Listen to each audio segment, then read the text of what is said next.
जनतेच्या मनात अजूनही आलेलं सरकार हे जनतेच्या मनातलं नाही, जनतेच्या मतातलं नाही. सरकार कसं आलं हेच लोकांना अजूनही महाराष्ट्रात संभ्रम आहे. त्यामुळे अनेक गावामध्ये ग्रामसभेचे ठराव घेण्याची प्रक्रिया सुरू झालेली आहे महाराष्ट्रात. आणि याची दखल मुख्यमंत्री काय घेणार? याची दखल माननीय निवडणूक आयोग आणि माननीय सुप्रीम कोर्ट यांनी याची दखल घेतली पाहिजे. हा असंतोष लोकशाहीमध्ये या पद्धतीचा निर्माण होणं, दिवसाढवळ्या लोकशाहीचा खून होणं, याची दखल या निमित्तानं या दोन्ही संस्थांनी घेतली पाहिजे, या संविधानिक संस्थांनी घेतली पाहिजे.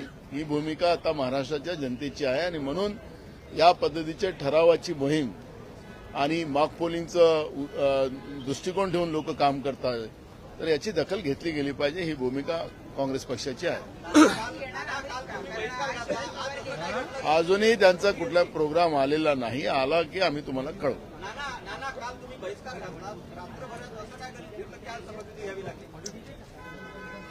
मला एक कळत नाही, प्रश्नच तुम्ही असा विचारला की त्या प्रश्नाचं तुम्हीच उत्तर दिलं पाहिजे असं मला वाटतं. कारण की मूळ प्रश्न असा आहे की आताच जो पहिला प्रश्न विचारला त्या प्रश्नावरच मी सांगतो की जनतेच्या भावना आहेत की हे जे सरकार आहे जनतेच्या मतातलं नाही. आमची मतं चोरली गेलेली आहेत. रात्री 76 लाख जे मतं वाढली तिथंच हा सगळा सगळी डाळ काळी झालेली आहे. त्यामुळे लोकांच्या भावना आहेत आणि जनभावना मांडणं त्याच्यासाठी हे सभागृह आहे. त्यानिमित्तानं हे विधानसभा आहे, त्यानिमित्तानं लोकसभा आहे आणि त्या दृष्टिकोनातून जनभावना मांडण्याचं काम आम्ही काल केलेलं आहे. आम्ही निवडून आलेले आमदार आहोत. आता विधानसभेतही ही लढाई आम्ही लढू आणि रस्त्यावरची लढाई लढू. त्यामुळे आज जो काही प्रोग्राम होता त्या आधारावर आज आम्ही सगळ्या आमदारांनी शपथ घेतलेली आहे. नाना जिस तरीके से मरकड़वाली में वहां पर एक तय किया गया कि हम प्रस्ताव पारित करके और लोग चुनाव आयोग को भेजेंगे, इससे क्या आपको लगता है कि चेंजेस होगा? जिस तरीके से बिल्कुल आखिरी मेरा वोट वो मेरा अधिकार है. वोट मारने के बाद हमारा कोई अधिकार ही नहीं बचता है. आज किसान दिल्ली की सीमाओं पे अपने अधिकार की मांग लेके आए. केंद्रीय कृषि मंत्री कहते हैं कि हम एमएसपी का कानून नहीं बनाए. किसानों की मांग है कि सरकार ने एमएसपी का कानून बनाना चाहिए. ये जनभावना है. सरकार ने जनभावना का आदर करना चाहिए. देश में बेरोजगारी बड़े पैमाने में बढ़ी है. बेरोजगारों ने मोर्चा निकाला, उनको भी लाठियों से मारा गया. किसानों को गोलीबारी की गई, उनको भी लाठी से मारा गया. तो एक वोट मारने के बाद उनका अधिकार ही बचता नहीं. तो मेरा वोट सही सलामत है या नहीं है, और मेरा वोट मैं जिसको वोट मारता हूं, जिस विचारधारा को मार रहा हूं, वो उसी को जा रहा कि नहीं, ये शंका अगर मन में आती है तो यही मेरा व्यक्ति स्वतंत्र के ऊपर मेरा उसका वायलेशन हो रहा है. और इसलिए जनता की ये भूमिका है.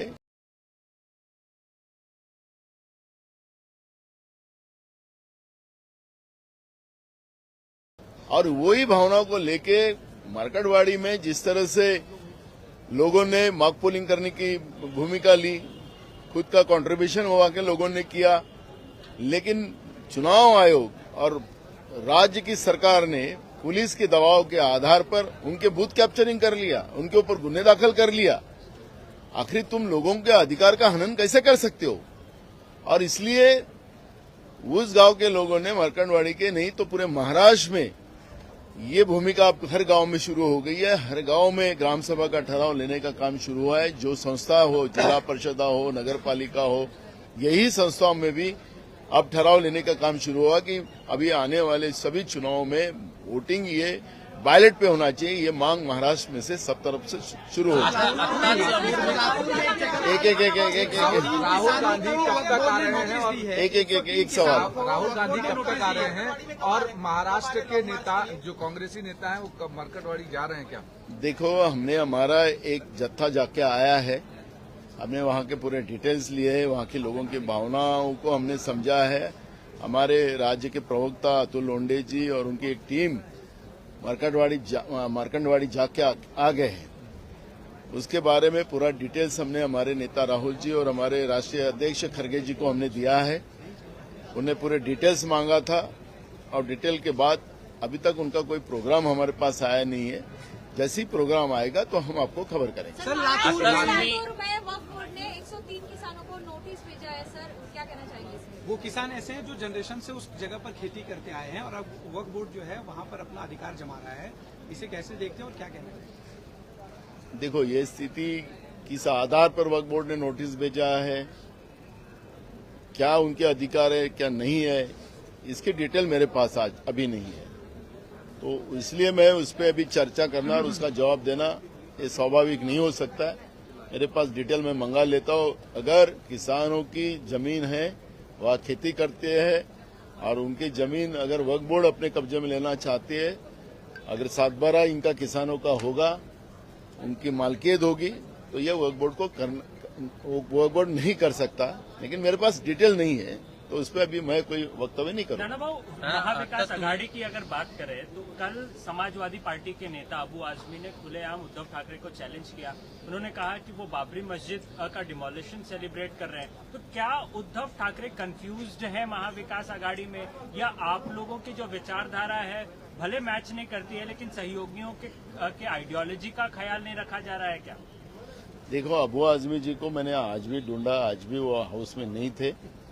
अगर वो मुझे आज मिलते तो मैं उनसे बात करके दोनों हम लोग आपके सामने आते, लेकिन मेरे से उनसे बात नहीं हुई। मैं कल भी आपको बोला था कि हम उनसे बैठ के बात करेंगे और बाद में आपसे चर्चा करेंगे। नाना, आता मुख्यमंत्र्यांची देखील तुम्ही भेट घेतलेली आहे, एकूणच काय नेमकी चर्चा झाली आहे? विरोधी पक्षांसंदर्भात काही मागणी होते आहे महाविकास? आज विधानसभा अध्यक्षाचं फॉर्म भरायची आखरी वेळ होती 12 वाजता। आम्ही 11:30 वाजता माननीय मुख्यमंत्र्यांना भेटलो। आमचं महाविकास आघाडीचं एक डेलिगेशन आम्ही त्या ठिकाणी होतो। महाराष्ट्रामध्ये परंपरा राहिलेली आहे की विधानसभेचं अध्यक्षपद हे निर्विरोध निवडून आलं पाहिजे आणि ती परंपरा कायम राहावी, या दृष्टिकोनातून आम्ही त्यांना भेटलो आणि त्यांच्याशी चर्चा केली। नाना, आप अपोजिशन ने क्या बातचीत की है? क्या डिप्टी स्पीकर और अपोजिशन लीडर के तौर पर विपक्ष का आदमी होना चाहिए? क्या सीएम से इस बारे में या सरकार के नेताओं के साथ बात हुई है क्या? देखो, हमने बात रखी है कि जो महाराष्ट्र की विधिमंडल के कामकाज की जो परंपरा रही है आज तक, वो परंपराएं हमेशा बनी रहे। हमारे वैचारिक कितने भी मतभेद हो, लेकिन संस्था ये जो होती है, ये संस्थाओं का ये व्यवस्था ये चलती रहती है और ये परंपराएं चलती रहना चाहिए। और इसलिए अपोजिशन के पास डिप्टी स्पीकर का ये पोस्ट होना चाहिए। अपोजिशन लीडर की जो अभी कानूनन जो प्रॉब्लम हुआ है उसको कैसे ये कर अपोजिशन लीडर कैसा बनाया जाए, उसके ऊपर चर्चा शुरू है। तो मुझे लगता है कि हमने दोनों बात रखी है उनके पास। मुझे लगता है कि उन्हें सकारात्मक जवाब दिया है और ये परंपरा है वो कायम रखेंगे, ऐसा हमारा विश्वास है। बांग्लादेश में हिंदुओं के मंदिर जल रहे हैं, घर जल रहे हैं, मंदिर जो तोड़े जा रहे हैं उसको ये गलत हो रहा है और इसका कोई समर्थन नहीं करेगा। लेकिन देश में मणिपुर और ये कई देश राज्यों में जिस तरह से तबाही चल रही है, इंसानियत खत्म हो रही है, ये भी उतनी ही महत्व की है और इसके तरफ भी देश की सरकार ने ध्यान देना चाहिए। ये मांग कांग्रेस पार्टी करती है। नाना भाव, आप विपक्ष के बहुत बड़े नेता हैं। एक सवाल काफी अहम हो जाता है, चुनाव बहुत सारे नेता आपके हार गए, चाहे कांग्रेस हो, शिवसेना हो या आपके जो सहयोगी अन्य दल हैं। आप लोग क्या मार्कंडवाड़ी के किसानों के या मार्कंडवाड़ी गांव के भरोसे बैठे हैं? आप अगले दिन जाकर के आप लोगों ने आंदोलन क्यों?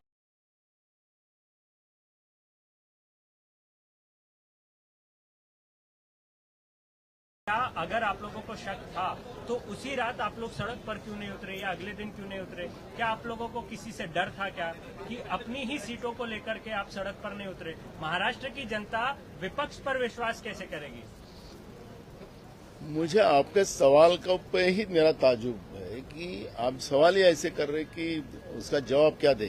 आपको याद ही नहीं होगा और आपकी मीडिया दिखाती नहीं होगी। हर जिले में ईवीएम मशीन के बारे में आंदोलन महाविकास आघाड़ी ने हर जिले में किया है। नहीं है तो आपके पास हम पूरी पेपर नोट हम बेचते हैं। वो भेजते हैं। अगर आपके पास नहीं है तो मैं आपको और भेज देता हूँ। चाहिए पेपर तो अब मीडिया ने नहीं दिखाया होगा तो हमारा गलती नहीं है, मीडिया का काम था वो। रहा दूसरा इशू, हमने सवाल खड़ा किया दूसरे दिन कि जो वोटिंग परसेंटेज बढ़ा है 5 बजे के बाद 76 लाख वोटिंग जो बढ़ी है, इसके ऊपर हमने तुरंत ऑब्जेक्शन लिया। हम चुनाव आयोग, केंद्रीय चुनाव आयोग के पास कंप्लेंट की, राज्य के की। आपको ही सवाल करता हूं कि परंपरा रही है कि चुनाव जिस दिन होता है उसी रात को या दूसरे दिन सुबह चुनाव आयोग ने प्रेस लेना चाहिए और सभी स्थिति को अवगत करना चाहिए। ये चुनाव आयोग की जवाबदारी रही है। मैं आपको सवाल करता हूं, चुनाव आयोग ने लिया आपसे प्रेस कॉन्फ्रेंस किया? नहीं अभी तक। तो फिर क्यों नहीं लिया? तो क्यों नहीं आपने दिखाया, क्यों नहीं बात की उनसे? वो परंपरा है क्यों तोड़ी गई? आपको पता है डाटा गायब कर डाला। अभी हमारे पास स्क्रीनशॉट है उसके पास, उनकी जो पहले वाली जो डाटा डाला अभी तुम देखो उनके इसमें उन्हें सब डाटा गायब कर दिया। क्यों छुपा रहे हो? हमने तो सवाल खड़े किए थे, सवाल हमने खड़े किए, लेकिन आप दिखाने में कम पड़ रहे हो तो हम क्या करें उसके लिए? और हम लोग जब लोकतंत्र की बात करते हैं तो पाकिस्तान हो, श्रीलंका हो, इसमें कि लोकतंत्र की व्यवस्था खत्म हो रही है। अब आज आपने टाइम्स ऑफ इंडिया देख लो, हिंदू पेपर जो राष्ट्रीय बड़े बड़े पेपर जो है, सभी पेपर ने पाकिस्तान के बारे में और देश में जो अभी लोकतंत्र चल रहा है, जैसे वहां का लोकतंत्र खतरे में है वैसे अब हिंदुस्तान का लोकतंत्र खतरे में है। इस तरह का आर्टिकल हिंदू ने भी लिखा है, टाइम्स ऑफ इंडिया ने भी लिखा है, सभी बड़ी बड़ी पेपर्स में आज के इसमें आपको बड़े बड़े आर्टिकल देखने मिल रहे हैं। हम ही नहीं तो पूरे विश्व देश के लोकतंत्र के ऊपर सबकी नजर है। पाकिस्तान जैसा देश लोकतांत्रिक व्यवस्था में खत्म हुआ, हिंदुस्तान खत्म होते जा रहा है। वही बात आज हिंदू ने लिखी है, वही बात आज टाइम्स ऑफ इंडिया ने लिखी है। तो हमारा अकेले का कहना नहीं, हम हमारे इससे आपको पता होगा कि उत्तर प्रदेश की सरकार ने अब मोर्चा निकलने का भी बैन कर दिया। उत्तर प्रदेश की सरकार ने, क्या ये लोकतंत्र में सही है? हमारी बात रखना है और हमें मोर्चा निकालना है, उसके लिए गवर्नमेंट बैन कर सकती है? ये बड़े इश्यू है। इसलिए अपोजिशन के एग्जाम लेने से हम चौथा स्तंभ की भी जो जवाबदारियां है, वो चौथा स्तंभ की भी जवाबदारी को हम लोगों ने निभाना है। हम लोग हमारे तंग से कर रहे हैं। हमारा हर जिले में हमने जो वोटिंग जो हुई है उसके बारे में हम लोगों ने सब जगह आंदोलन किया है, हमारी चल रही है। मैं खुद चुनाव आयोग के पास, केंद्रीय चुनाव आयोग के पास मैं खुद डेलीगेशन में गया था। हमारी पूरी कोशिश चल रही आहे लोकतंत्र बचाने की. नाना, विरोधी पक्ष नेत्यासंदर्भात काही बोलणं झालं आहे का तुमचं मुख्यमंत्र्यांना? ममता बनर्जी इंडिया अलायंस को आगे लेके जाएंगे ऐसी मांग उठ रही है. कहीं ना होगा. अभी राष्ट्रीय लेवल पे की चर्चा है, वो हमारे स्टेट लेवल की चर्चा नहीं है, तो वो लेवल मुख्यमंत्र्यांसंदर्भात मुख्यमंत्र्यांशी तुमचं जे बोलणं झालं, विरोधी पक्ष नेत्यासंदर्भात काही बोलणं झालंय त्या संदर्भात? महाराष्ट्रातल्या परंपरा राहिलेल्या आहेत त्याप्रमाणेच विधानसभेचं कामकाज व्हावं, त्या पद्धतीचं अपोजिशन आणि सत्ता पक्ष या पद्धतीच्या व्यवस्था बनून राहिल्या पाहिजेत. म्हणून विधानसभा अध्यक्षपद हे बिनविरोध व्हावं ही आपली परंपरा राहिलेली आहे. त्याच्यामुळे त्या परंपरेप्रमाणे फॉर्म पण आम्ही भरायचा नाही असं ठरलेलं होतं आणि त्याच्यामुळे आम्ही आज फॉर्म भरलेला नाही. माननीय मुख्यमंत्री महोदयांना आम्ही सांगितलं की विरोधी पक्ष नेता याबद्दलची पण एक व्यवस्था या ठिकाणी असली पाहिजे. उदाहरणार्थ आम्ही त्यांना सांगितलं की दिल्ली याच्यामध्ये 3 आमदार होते भाजपचे, तरी त्या ठिकाणी आपने विरोधी पक्ष नेता बीजेपीचा तयार केलेला होता आणि विधानसभेचं उपाध्यक्षाचं पद हे विरोधी पक्षाकडे असतं. त्यामुळे या दोन्ही जागा विरोधी पक्षाकडे मिळाव्यात अशी भूमिका आम्ही त्यांच्यासमोर मांडली आणि त्यांनी सकारात्मक उत्तर दिलेलं आहे. त्यामुळे उद्या होणाऱ्या विधानसभा अध्यक्षाची निवडणूक ही बिनविरोध होणार.